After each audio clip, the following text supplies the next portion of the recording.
¿Cómo pudo una iglesia rebosante de profecías y dones espirituales convertirse, a los ojos de Pablo, en una comunidad marcada por pecados que hoy nos parecen escandalosos? Esa es la pregunta que abre esta investigación. Queremos entender no solo los hechos, sino la raíz teológica y pastoral que permitió que eso ocurriera en Corinto, y por qué esa realidad sigue hablándonos con fuerza ahora. Corinto no era una aldea tranquila, era un puerto cosmopolita, un cruce de rutas comerciales entre Oriente y Occidente, un lugar donde se mezclaban mercaderes, filósofos, esclavos, viajeros y peregrinos.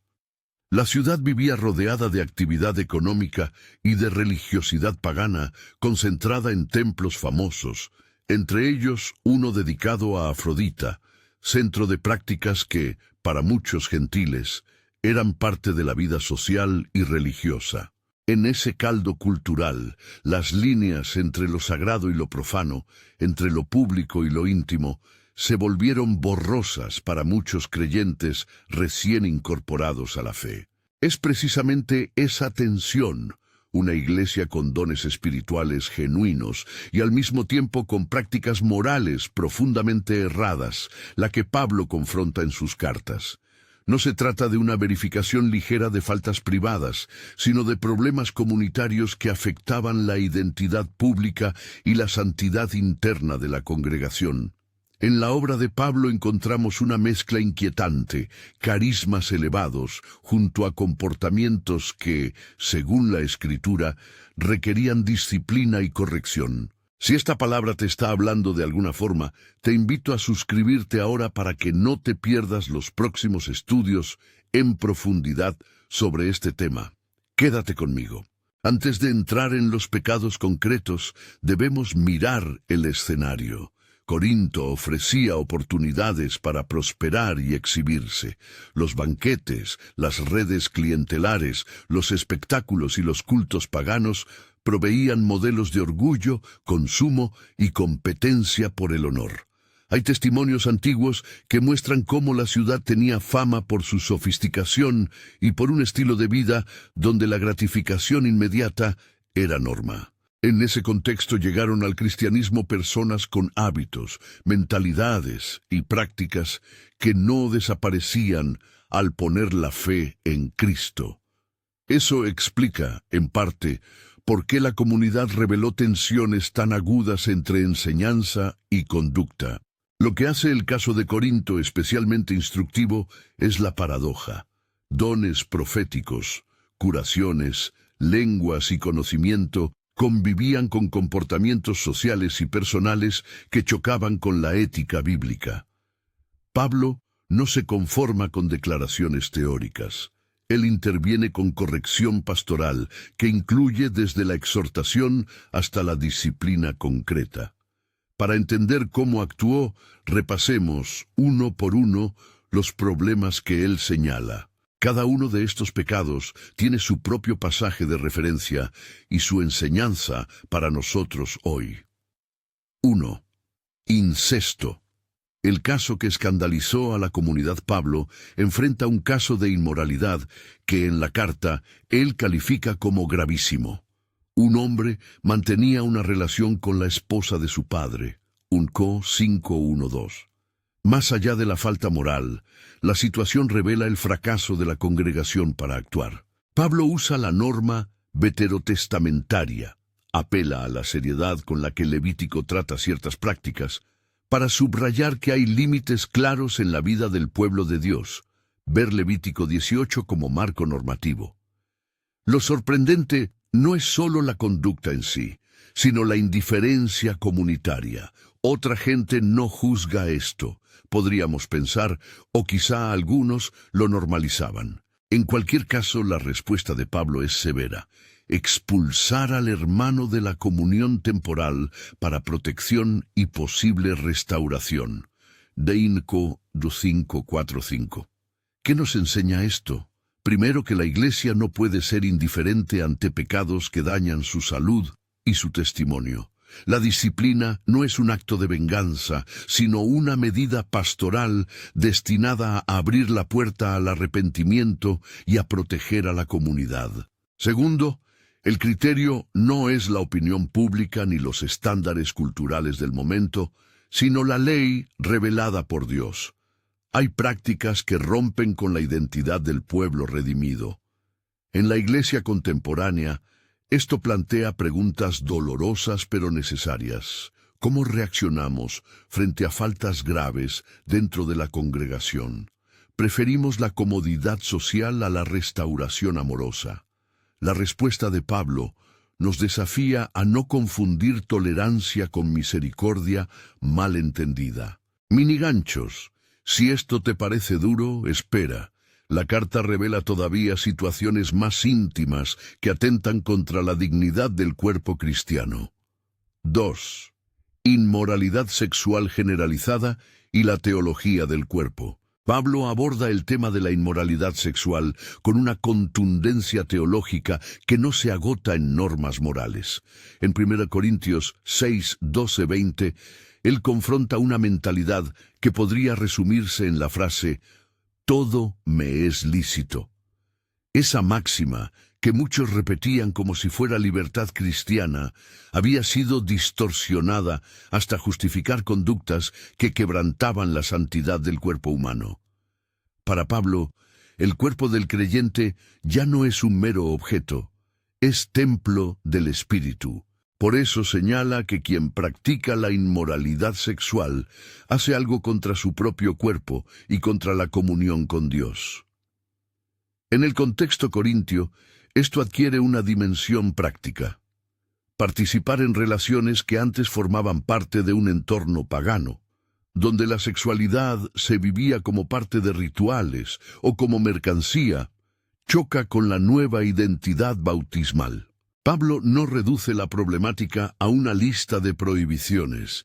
Articula una antropología cristiana. El cuerpo importa, las acciones tienen consecuencias espirituales, y la libertad cristiana no es licencia para el egoísmo. Aquí aparece además una tensión entre conocimiento y transformación. Había entre los corintios quienes podían hablar con autoridad teológica, quienes habían recibido revelación. Pero esa luz intelectual no siempre se traducía en una vida transformada. El conocimiento sin la práctica de la santidad conduce a una arrogancia peligrosa, pensar que la doctrina nos exime de la ética de vida. Pablo entonces llama a huir de la inmoralidad como decisión pastoral y espiritual, y nos deja como guía Hebreos 13:4 sobre el honor en el matrimonio y la pureza sexual. Aplicación moderna. La Iglesia hoy enfrenta a una cultura que redefine constantemente los límites de lo aceptable. No se trata de imponer modelos culturales, pero sí de proteger la vocación del creyente a una vida santa. Esto implica instrucción clara, acompañamiento de quienes luchan con la tentación y un marco de responsabilidad comunitaria que no convierta a la víctima en objeto de sospecha ni al pecador en apestado sin camino de regreso. Miniganchos. Si la distorsión de la libertad fue un problema, lo que ocurre en la mesa del Señor revela cómo la falta de amor y la desigualdad se vuelven sacrílegas. 3. La cena del Señor convertida en banquete de vergüenza. Una de las acusaciones más dolorosas que Pablo presenta a la iglesia de Corinto tiene que ver con la cena del Señor. 1 Corintios 11, 20, 22, 27, 29. Lo que debiera ser memoria colectiva y acto de comunión con Cristo se había convertido, en muchos casos, en una ocasión para exhibición social. Algunos comían con exceso mientras otros pasaban hambre. Algunos se servían de manera que humillaban a los pobres. El resultado fue que la reunión, en lugar de unir, dividía, y el cuerpo de Cristo quedaba fracturado antes incluso de que se pronunciara la fórmula sacramental. Pablo no se limita a reprochar la mala educación. Él ve la profanación de un acto sagrado.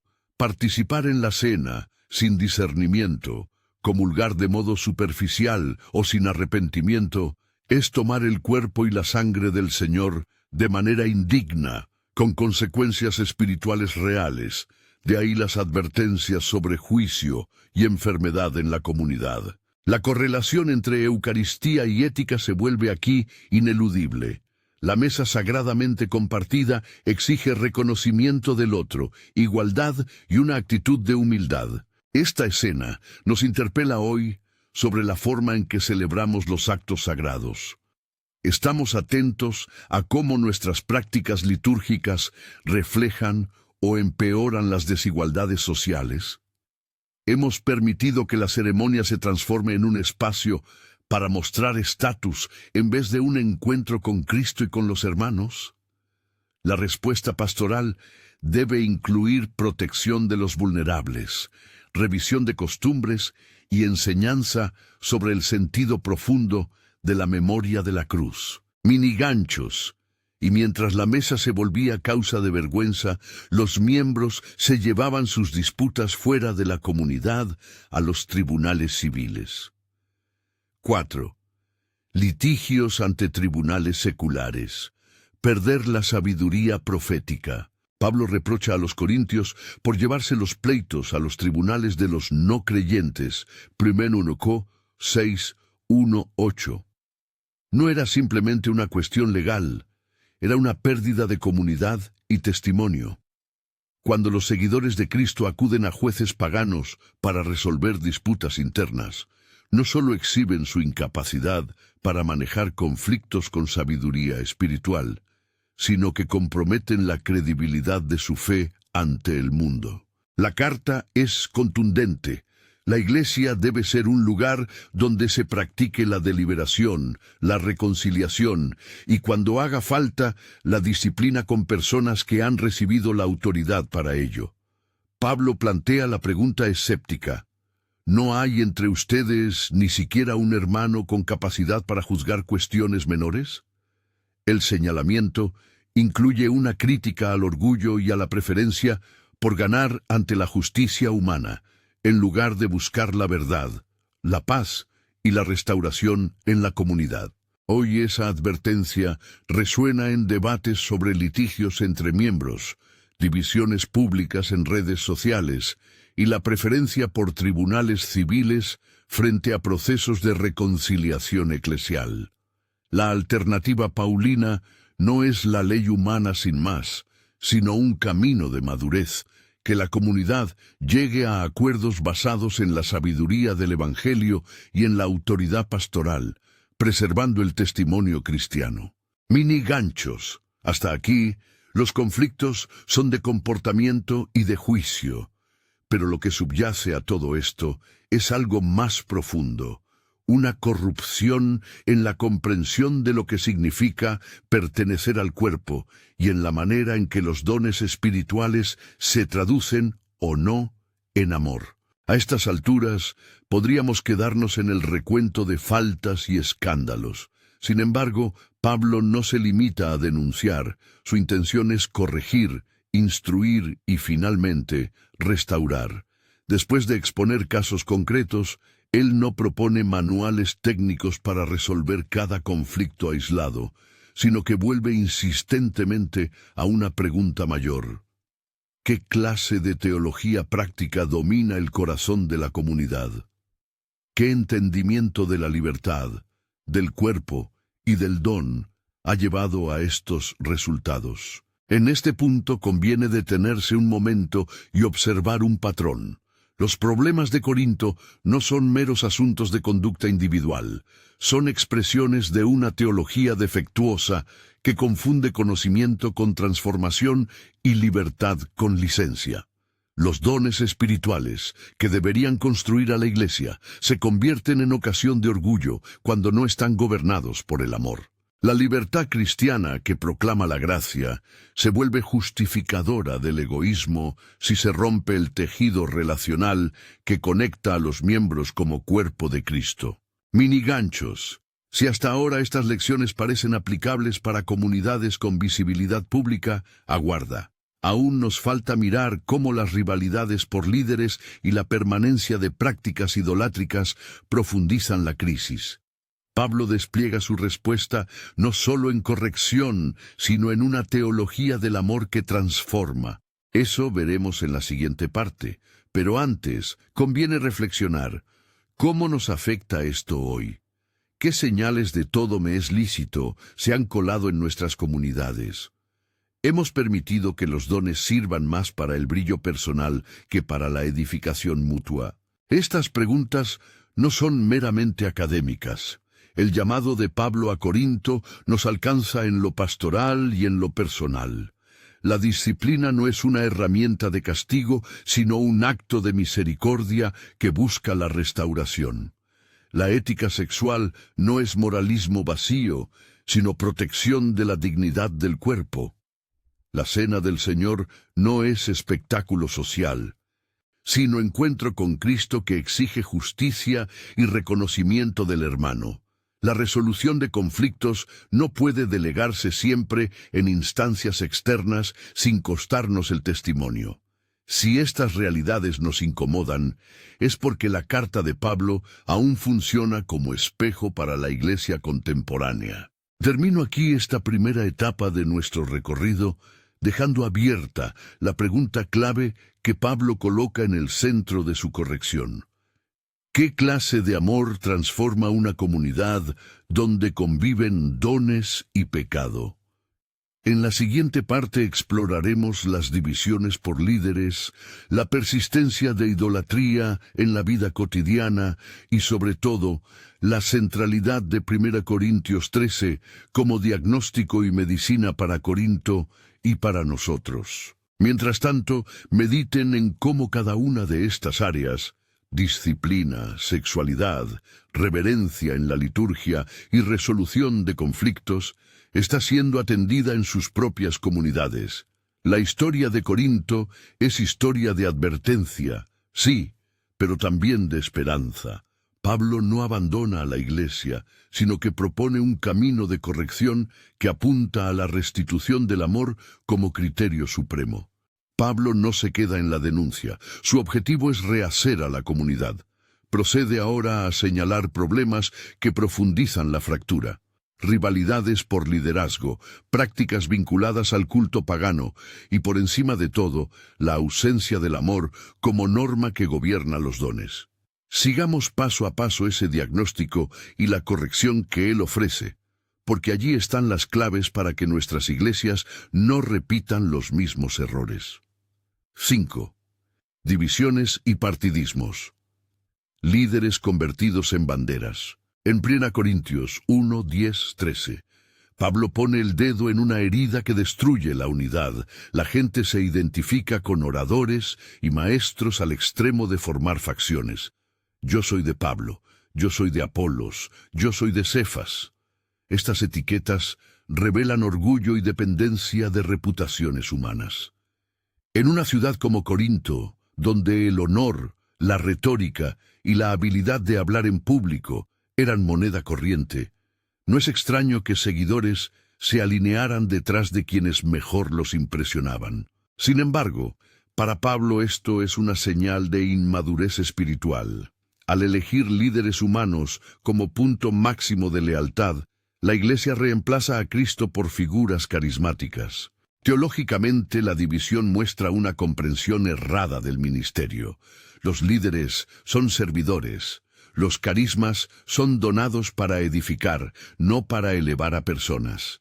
Pablo recurre a la paradoja del Evangelio. La sabiduría humana y la elocuencia pueden impresionar, pero no son garantía de vida conforme al Espíritu. Por eso, insiste en la centralidad de la cruz y en la unidad del cuerpo. Culturalmente, las rivalidades se alimentaban de redes sociales, de clientelismo y del exhibicionismo propio de la ciudad portuaria. Hoy vemos equivalentes cuando congregantes colocan a pastores o predicadores como ídolos personales, cuando las redes amplifican admiraciones y cuando los liderazgos se vuelven trampas de competencia. El riesgo es el mismo: la comunidad se fragmente y el Evangelio pierda su testimonio porque la prioridad deja de ser Cristo y pasa a ser la reputación de un nombre. Aplicación práctica. fomentar una cultura ministerial que destaque la mutualidad, la rendición de cuentas y la enseñanza permanente sobre el papel de los líderes. Promover la formación de equipos, la rotación de responsabilidades y la humildad como virtud central. No se trata de negar la gratitud por quienes enseñan bien, sino de recordar que ningún hombre debe reunir el afecto total de una congregación hasta transformarla en un culto a su propia imagen. Miniganchos. Si las rivalidades dividen, la idolatría reconfigura la vida diaria. Entremos ahora en cómo prácticas culinarias y festivas podían esconder una lealtad a dioses falsos. 6. Idolatría persistente, banquetes, participación y la tentación social. Cuando Pablo aborda la cuestión de los alimentos ofrecidos a ídolos, 1 Corintios 8 y 10, está tocando un asunto que a primera vista parece trivial. ¿Es malo comer carne que fue sacrificada a una estatua? Pero la discusión es mucho más profunda. La comida arte de integración social y de participación en cultos. En una ciudad donde los templos y sus festividades marcaban la vida social, abstenerse de ciertas prácticas implicaba exclusión. Participar, en cambio, podía significar reconocimiento social. La tentación de los nuevos creyentes era, entonces, la de acomodarse. Seguir participando de banquetes para mantener relaciones, comercio y estatus. Pablo reconoce la ambigüedad. Desde un punto de vista lógico, el ídolo nada es. La carne no se contamina por sí misma. Pero desde la perspectiva pastoral y ética, la participación en comidas idolátricas podía ser un acto de cooperación con el culto falso y, sobre todo, podía llevar al hermano más débil a caer. Por eso su criterio no se reduce a libertad teórica, sino a amor práctico, no usar la libertad como escándalo para la conciencia ajena. Esta problemática apunta a algo más amplio, la incapacidad de distinguir entre lo que es culturalmente aceptable y lo que compromete la fidelidad al Señor. En Corinto, cada banquete podía ser trampolín hacia la desintegración de la identidad cristiana, cuando la convivencia con lo pagano dejaba de ser circunstancial para volverse norma. Aplicación contemporánea. Interrogar las prácticas que, aunque aparentemente inofensivas, normalizan compromisos incompatibles con la confesión cristiana.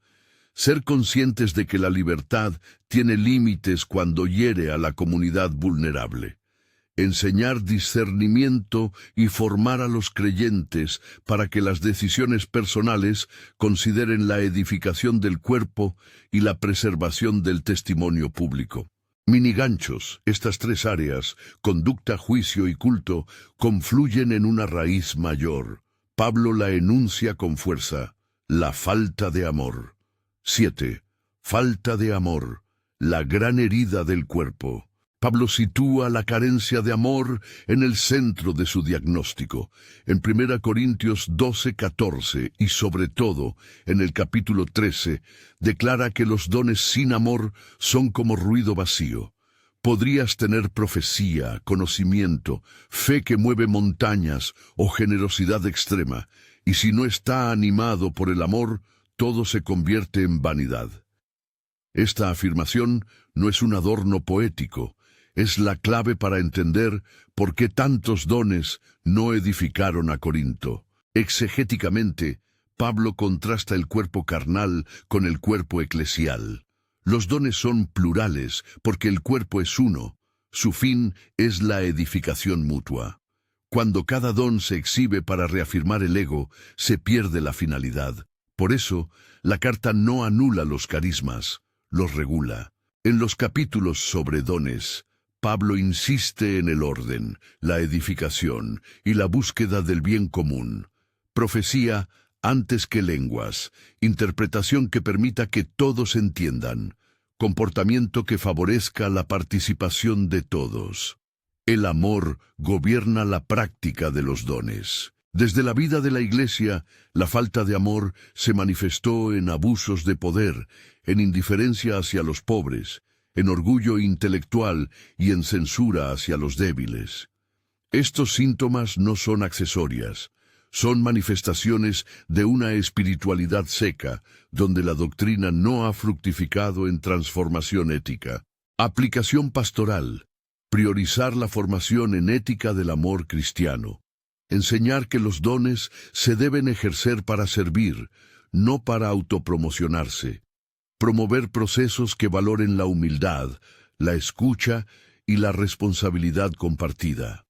Valorar la sencillez y la hospitalidad como prácticas que sanan la soberbia. Síntesis teológica. Raíz del mal y corrección paulina. Si sintetizamos lo que Pablo observa, llegamos a dos raíces íntimamente ligadas: una teología práctica defectuosa y un egoísmo comunitario. La teología práctica defectuosa se presenta cuando la libertad se interpreta como licencia, cuando el conocimiento es una excusa para la complacencia moral y cuando los dones se usan para prestigio personal. El egoísmo comunitario se expresa en la falta de cuidado hacia el hermano, en la preferencia por ganar pleitos fuera de la comunidad y en la exhibición que humilla a los pobres en la mesa del Señor. La corrección paulina no consiste en una mera lista de prohibiciones. Su estrategia combina disciplina, instrucción doctrinal y un llamado renovado al amor. En el caso del incesto, propone una acción clara y firme, 1 Cor 5. En los temas sexuales, articula una antropología del cuerpo que liga conducta y presencia del espíritu, 1 Cor 6. En la cena del Señor denuncia la profanación y exige reconocimiento del otro, 1 Cor 11. En los dones, organiza el culto para que edifique, 1 Cor 14. En todo, el remedio final que propone es el amor que todo lo transforma, 1 Cor 13. Pablo, por tanto, no minimiza la gravedad de las conductas, pero tampoco reduce la solución a la represión. Su horizonte es restaurar un pueblo cuyo testimonio ante Dios y el mundo se funda en la coherencia entre palabra y vida. Aplicación contemporánea. Señales de alerta y pasos concretos. ¿Cómo identificar hoy las señales que indican que una comunidad se acerca a la misma dinámica corrosiva? ¿Qué hacer para corregir con gracia, pero con firmeza? Aquí propongo señales y pasos prácticos, pensados para líderes y congregaciones que desean responder con fidelidad. Señales de alerta. Presencia de todo me es lícito, en frases que relativizan el pecado o el daño comunitario. Uso de la liturgia como espacio para exhibición de estatus o para obtención de prestigio personal. Resolución de conflictos en tribunales civiles o en redes públicas en vez de procesos comunitarios de reconciliación. Dones espirituales celebrados sin énfasis en la responsabilidad ética o sin cuidado pastoral hacia los vulnerables. Tolerancia que protege al ofensivo en lugar de proteger a la víctima. Identificación sectaria con líderes que impide la crítica sana y la rendición de cuentas. Pasos prácticos de corrección y restauración. 1. Restauración con paso gradual. Cuando hay pecado público grave, seguir el patrón de disciplina que busca arrepentimiento y reintegración. Esto implica transparencia en el proceso, posibilidad real de arrepentimiento y acompañamiento pastoral para la restauración. 2. Enseñanza centrada en la teología del cuerpo y del amor. Formar a la comunidad en la comprensión de la dignidad humana, el significado del bautismo y la presencia del Espíritu.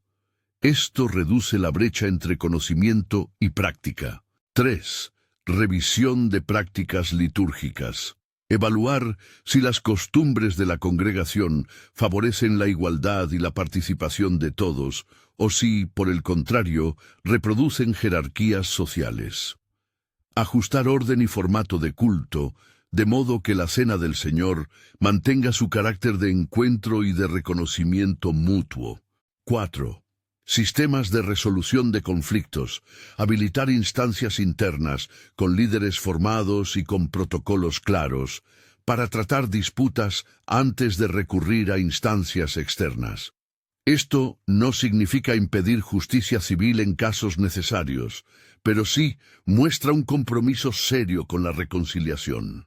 5. Formación de líderes en humildad y rendición de cuentas. Fomentar equipos de liderazgo diversos, con supervisión mutua, evaluación periódica y mecanismos para recibir retroalimentación de la congregación. 6. Protección de los vulnerables. Diseñar políticas que eviten revictimización, que aseguren que las acusaciones se traten con respeto y que el acompañamiento pastoral priorice la dignidad de quienes han sufrido daño. 7. Prácticas comunitarias de amor. Promover el servicio mutuo, el compartir de bienes, la hospitalidad y la inclusión como disciplinas espirituales habituales. Recordar que el amor se practica en formas concretas: visitar, alimentar, educar y restaurar. 8. Enseñar el uso responsable de la libertad. Formar a los creyentes para que consideren el impacto de sus decisiones en los demás, y no solo en su conciencia individual. 9. Cultivar una hermenéutica del cuerpo. Predicar y enseñar que el cuerpo es templo del Espíritu.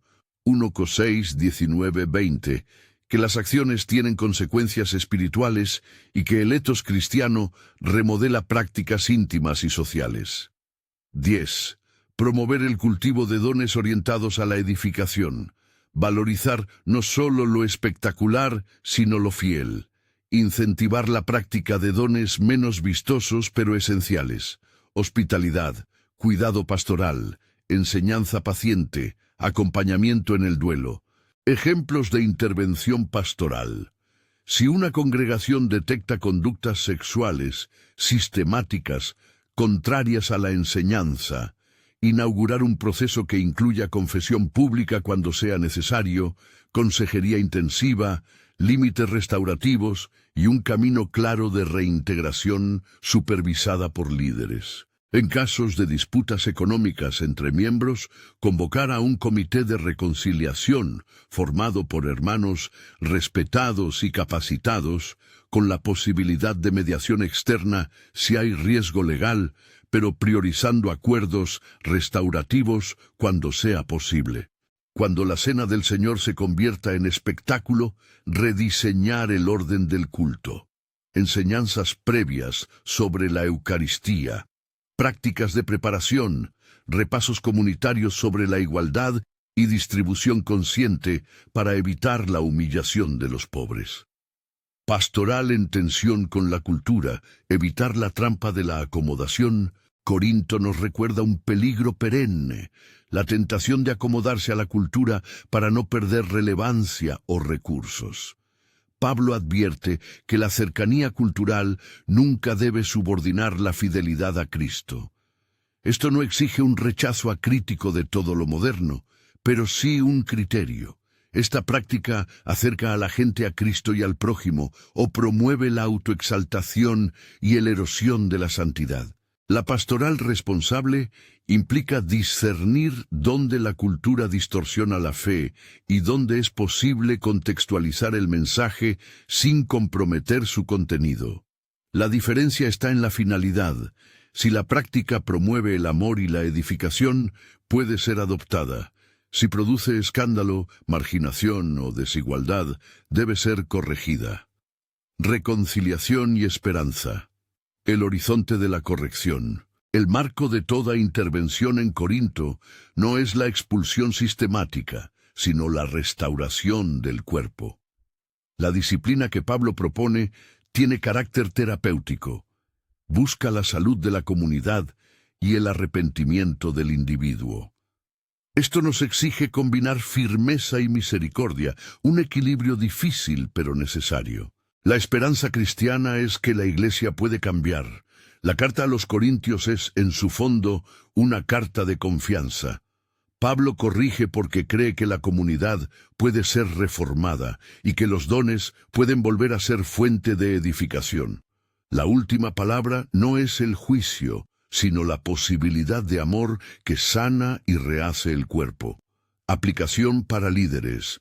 Preguntas que conviene responder hoy. ¿Cultivamos el amor como criterio para evaluar nuestras prácticas? ¿Nuestros procesos de disciplina apuntan a la restauración o a la eliminación del problema sin acompañamiento? ¿Cómo formamos la conciencia de la congregación respecto a la libertad cristiana? ¿Tenemos protocolos claros para resolver disputas y proteger a los vulnerables? ¿Celebramos los dones de modo que edifiquen o permitimos que sirvan para la autopromoción? Responder honestamente estas preguntas es el primer paso para evitar que la historia de Corinto se repita bajo otras formas. Un llamado pastoral final: asumir la dolorosa responsabilidad de la reforma. Si esta exposición nos remueve, es porque el caso de Corinto nos interpela en lo profundo. La lección de Pablo no es una invitación a la condena, sino a la reforma. Cada comunidad que desea ser fiel al Evangelio necesita líderes formados, prácticas que prioricen la dignidad humana y una vida litúrgica que recuerde que la Cena del Señor es lugar de encuentro, no de exhibición. Invito a los pastores, ancianos y miembros a asumir un compromiso concreto: revisar las prácticas que puedan estar dañando el testimonio, construir procesos de restauración y priorizar el amor como norma hermenéutica. Esto exige coraje y humildad, y requiere que aquellos que han fallado encuentren caminos reales para arrepentirse y volver a la vida comunitaria. Cierre. La gran invitación a la conversión comunitaria. Corinto es un espejo incómodo. Allí vemos lo que puede suceder cuando la gracia es malinterpretada y los dones se vuelven trampas. Pero en la misma carta encontramos el remedio: enseñanza, disciplina y, sobre todo, amor que transforma. Si aceptamos este diagnóstico, la tarea es clara: restaurar la prioridad del cuerpo, educar la libertad y practicar el amor de forma concreta. Hoy, ante esta imagen, queda la invitación a cambiar. No con gestos superficiales, sino con arrepentimiento real, con estructuras que protejan a los vulnerables, con cultos que edifiquen y con líderes que sirvan. Hagamos que nuestras comunidades no sean memorables por los escándalos que podrían haber ocurrido, sino por la forma en que respondimos a ellos, con verdad, con justicia y con gracia. Si este estudio te ha provocado preguntas o quieres herramientas prácticas para llevar estos pasos a tu comunidad, comparte este video con alguien que pueda beneficiarse de este llamado y revisa la guía en la descripción para materiales y recursos que te ayudarán a implementar estos procesos.